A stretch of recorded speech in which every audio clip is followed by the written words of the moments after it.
The universe is 14 billion years old, and most of it is full of crap. Life emerged on Earth about 3.7 billion years ago and has been in a state of constant war ever since. The first multicellular organisms appeared about 650 million years ago. The first humans appeared about 300,000 years ago, and the first civilizations about 5,000 years ago. The constant war has never stopped, so it seems only natural to blow something up.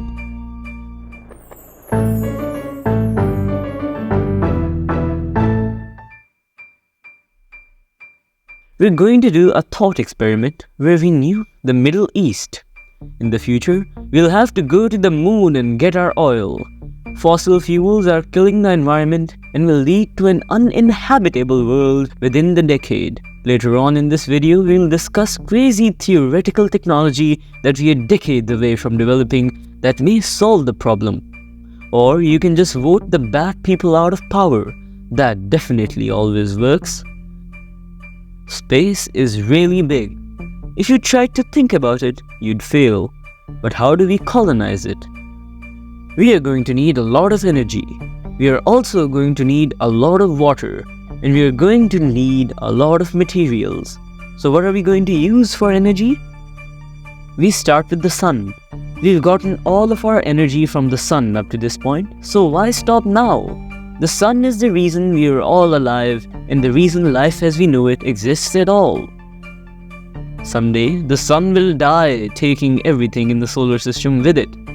Humanity is likely to have been gone for millions of years before that happens. Quite possibly due to a great filtering event like a nuclear holocaust. Or maybe someone will turn the simulation off. Perhaps an asteroid similar to the one that killed the dinosaurs will strike. Or maybe the planet will randomly turn into platinum. But most likely we'll all die in a nuclear holocaust. At least that's what we hope for. See our sources in the description if you're interested in learning more. Although, with my authoritative British voice and well-written script, chances are you'll take what I say at face value, even though we are vastly oversimplifying and leaving out key parts of the topic. We trust the general public to do their own informed research and not just regurgitate what we say at parties to sound smart. Our entire history can be traced back to the first sparks of life. It evolved into the ridiculous creatures we see today. The complexity that has emerged over billions of years of evolution has led us to this point. Standing on the edge of the universe, looking back, you are part of this epic story that has unfolded over billions of years, slowly building up more and more complexity and intelligence, until a species like humans emerged to think about how insignificant they really are.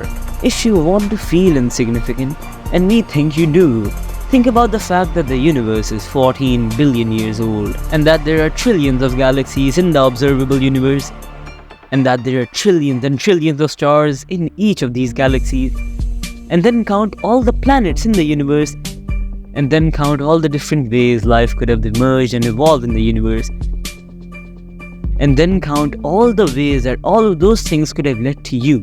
You are an irrelevant human being in the great cosmos, and you should be very grateful to even experience it.